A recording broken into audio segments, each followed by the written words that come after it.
ರಾಷ್ಟ್ರ ಪ್ರಶಸ್ತಿ ವಿಜೇತರಾಗಿರುವಂತಹ ನಮ್ಮ ಸಿನಿಮಾದ ನಿರ್ದೇಶಕರು ಮನೋಜ್ ಕುಮಾರ್.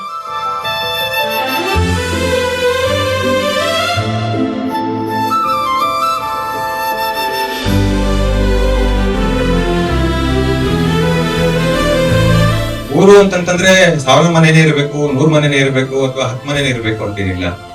ಒಂದು ಮನೆಯಲ್ಲಿ ಎಲ್ಲಾ ಹೃದಯಗಳು ಗೆಲುವಾಗಿ ಲವಲೋಕಿಯಿಂದ ಪ್ರೀತಿಯಿಂದ ಇದ್ರೆ ಅದೇ ನಮ್ಗೊಂದು ದೊಡ್ಡ ಊರು, ಅದೇ ನಮ್ಮ ಪ್ರಪಂಚ.